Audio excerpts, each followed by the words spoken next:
अभिवादन के साथ आप सबका हार्दिक स्वागत है। आज ज्योग्राफी का पार्ट 15 प्रस्तुत किया जा रहा है, जिसमें 42nd बीपीएससी प्रीलिम्स के ज्योग्राफी के प्रश्न और उत्तर हैं, साथ में संबंधित अन्य महत्वपूर्ण जानकारियां भी हैं।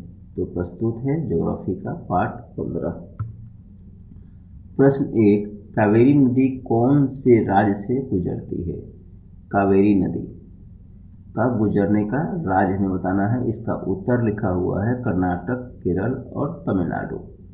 देखिए, कावेरी नदी का उद्गम होता है एक पहाड़ी से, जिसका नाम है ब्रह्मगिरी की पहाड़ी, जो कि कर्नाटक के पूर्व जिले में है। और यह वहां से उद्गम होकर इसका कर्नाटक, केरल और तमिलनाडु से होते हुए पुडुचेरी से भी गुजरती है। पुडुचेरी ऑप्शन में नहीं है, तो पुडुचेरी से भी गुजरती है। तो इस तरह से 4 राज्यों से गुजरती है, जिसमें एक केंद्र शासित प्रदेश पुडुचेरी भी है। इसकी कुल लंबाई है 760 किलोमीटर और कावेरी नदी को ही हम कहते हैं दक्षिण का गंगा।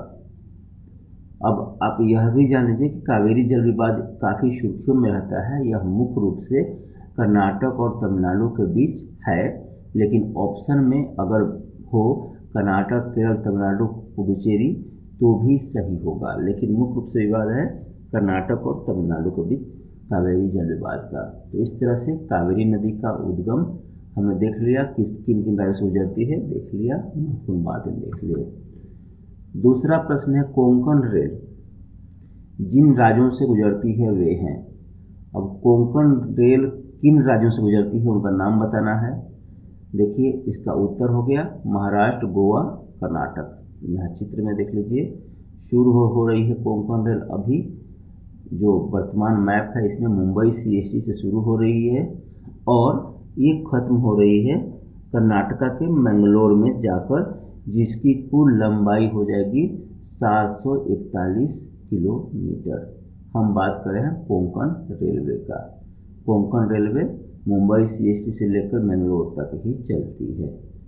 इसकी शुरुआत हुई थी 26 जनवरी 1998 को। सबसे पहले कोंकण रेलवे चली थी 26 जनवरी 1998 को, और इस तरह से ये कोंकण रेलवे की जानकारी हो गई। तीसरा प्रश्न है, रेड नहीं किया है। तीसरा प्रश्न है भाखरा नांगल संयुक्त परियोजना है, तो इसका उत्तर है हरियाणा, पंजाब, राजस्थान की। भाखरा नांगल जो परियोजना है यह सतलज नदी पर है, जो कि पंजाब में है।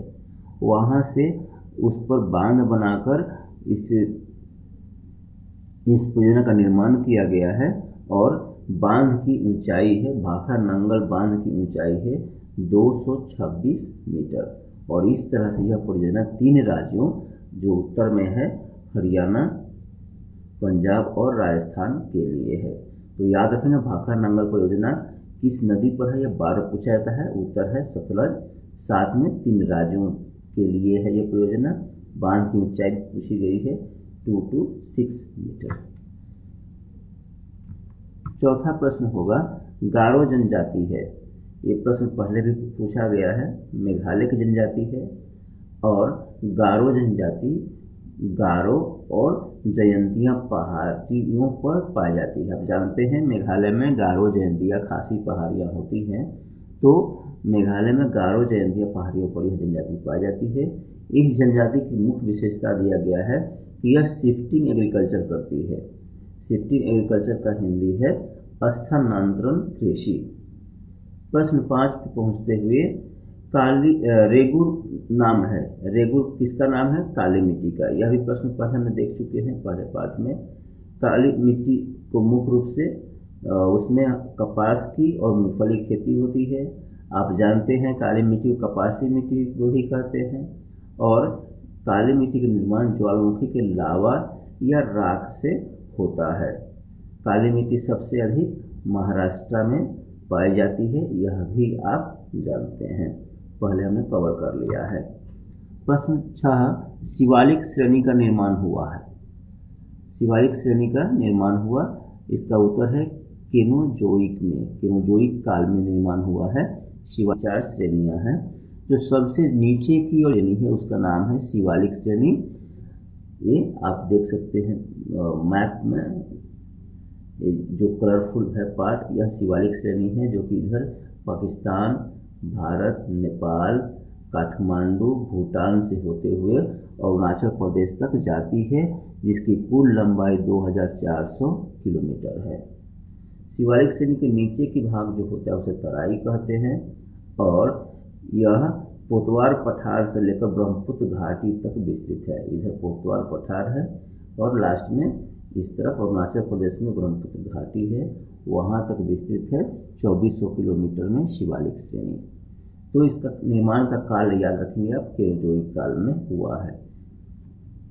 भारत की सर्वोच्च चोटी है, इसका उत्तर है गॉडविन ऑस्टिन, इसको केटू भी बोलते हैं, जिसकी ऊंचाई है 8611 मीटर।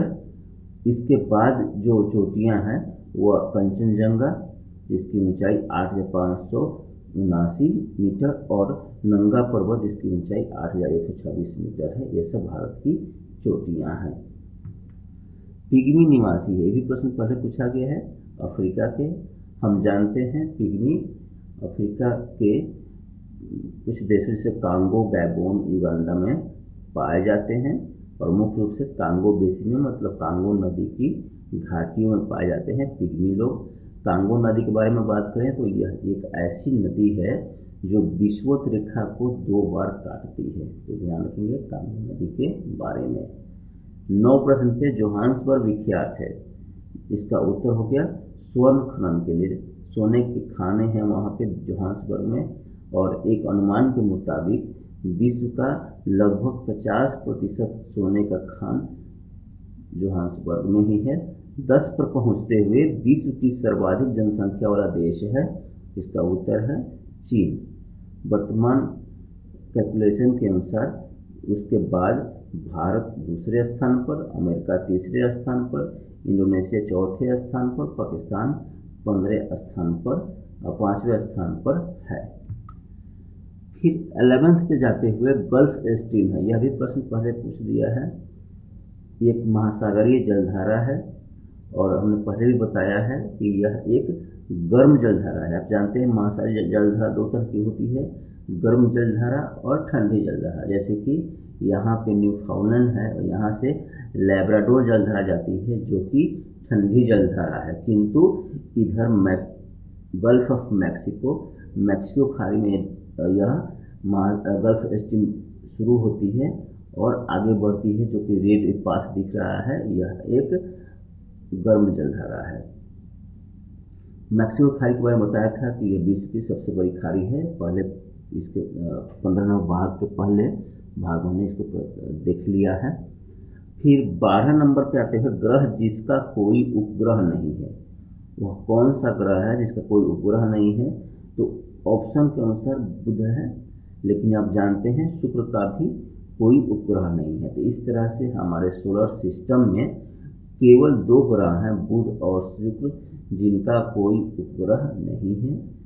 ऑप्शन का में आंसर बुध है। तो बुध के बारे में यह है कि यह सूर्य की परिक्रमा करने में 88 दिन का समय लगता है, और बुध में चुंबकीय गुण होता है। चुंबकीय गुण होता है बुध में। बुध ग्रह पर तापांतरण भी काफ़ी अधिक होता है, करीब 600 डिग्री सेल्सियस का तापांतरण होता है। तो सर्वाधिक तापांतरण बुध ग्रह पर मिलता है, ये भी ध्यान रखेंगे आप। 13 पे भूप्रपट्टी में पाया जाने वाला तत्व है। भूप्रपट्टी पर में पाया जाने वाला तत्व है, तो सबसे अधिक सर्वाधिक पाया जाने तत्व है, इसका उत्तर है ऑक्सीजन। ऑक्सीजन कितना % होता है? ऑक्सीजन होता है 46.60%। और उसके बाद जो दूसरा तत्व है वह है सिलिकॉन। सिलिकॉन होता है 27.72%, और उसके बाद स्थान आता है एल्युमिनियम का, और एल्युमिनियम होता है 8.13%। तो इस तरह से भूप्रपट्टी के तत्वों का % आप याद रखेंगे। ऑक्सीजन सबसे अधिक जो कि 46.60 है, फिर सिलिकॉन है 27.72, उल्टा 27 का उल्टा 72, और फिर एल्युमिनियम है 8.13%। 14 पे पहुंचते हुए निम्नलिखित में से कौन सी गैस ओजोन परत के अवक्षय के लिए उत्तरदायी है? मतलब ओजोन परत के हानि के लिए उत्तरदायी है कौन सी गैस? इसका उत्तर है क्लोरोफ्लोरोकार्बन, शॉर्ट में CFC भी बोलते हैं। यह ओजोन परत के क्षय के लिए उत्तरदायी है।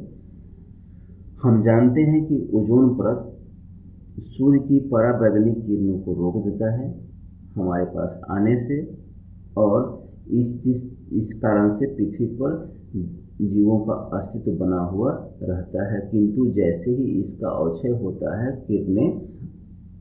पराबैंगनी किरणें पृथ्वी पे आने लगती हैं। ओजोन परत की मोटाई को नापने की एक इकाई जिसको बोलते हैं डॉप्सन इकाई। ओजोन परत कितना मोटा है यह नापने की इकाई है, नाम है डॉप्सन इकाई। 15 नंबर प्रश्न है, भारत में सबसे अधिक गेहूं का उत्पादक राज्य है। सबसे अधिक गेहूं का उत्पादक राज्य है उत्तर प्रदेश। वर्तमान स्थिति के अनुसार उत्तर प्रदेश सबसे अधिक गेहूं का उत्पादन करता है। इसके बाद क्रमशः पंजाब, हरियाणा, मध्य प्रदेश का स्थान आता है। तो दोस्तों, इस भाग 15 में 15 प्रश्न थे। वंदे मातरम, जय हिंद।